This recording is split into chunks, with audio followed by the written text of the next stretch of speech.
Outlast. More than 6-year-old game now. Yeah, it just gets back to me every now and then.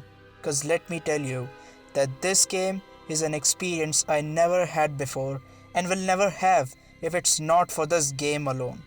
It's an indie horror game by a video game developer based in Montreal named Red Barrels, whose founders were previously developers for Ubisoft Montreal and EA Montreal.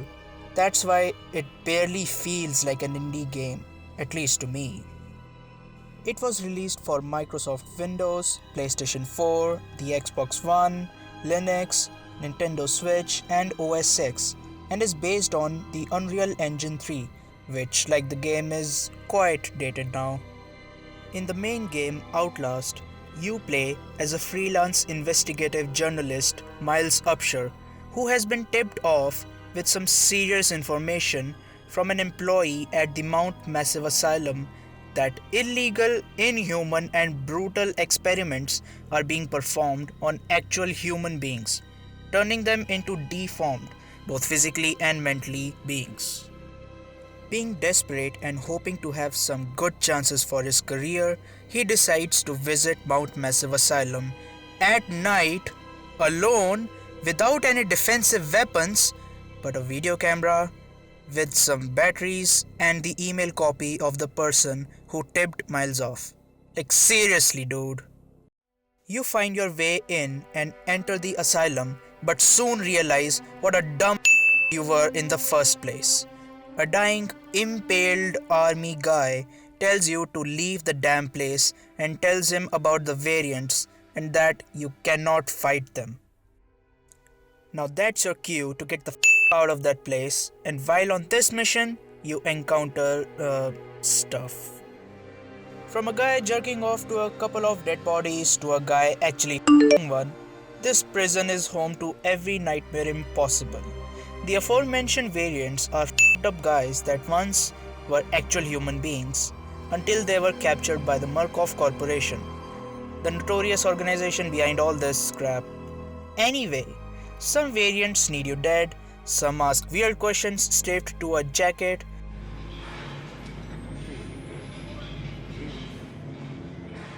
some don't want you around them, and some just hit you for their desires.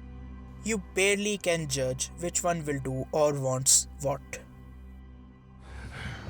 And if one chases you, the music goes from eerie to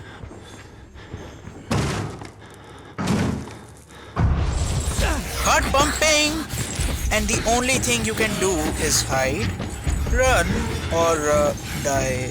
Yeah. The entire time I was so pissed at the player for this.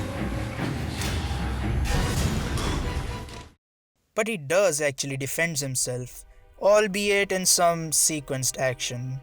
The atmosphere is never short of spookiness and disturbance.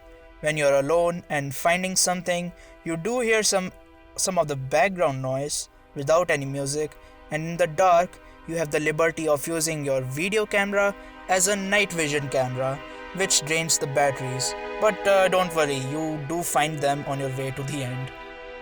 The game mechanics aren't the best around, but are quite fluid and not extremely tight. Sometimes the game does feel sluggish in registering jumps during parkour maneuvers.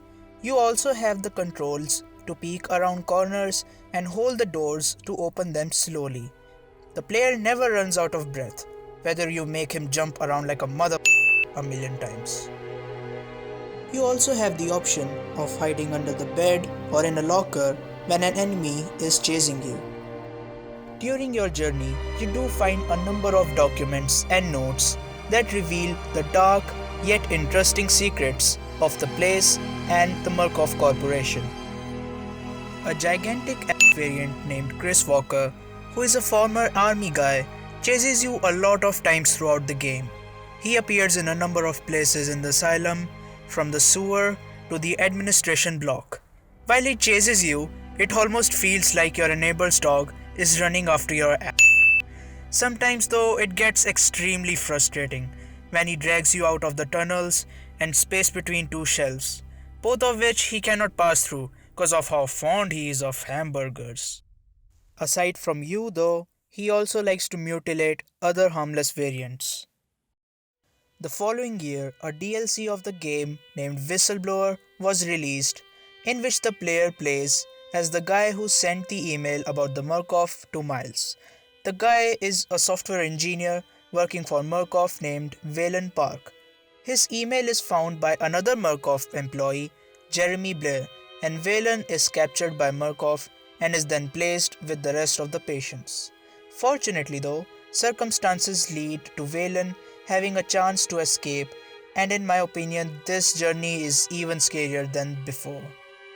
Outlast Whistleblower, in my opinion, is a nearly flawless game with good mechanics, good feel of the environment, and all the legit horror elements that many games fail to exhibit. It certainly is one of the best horror games of all time for me.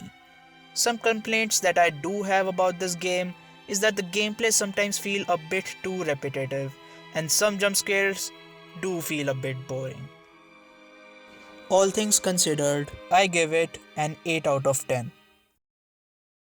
Thanks a lot for watching the video, guys. If you enjoyed it, then subscribe and hit the bell icon to get the notifications about the latest videos. Check out the other videos I created, some of them would be appearing on the screen right now, and I will see you in the next one.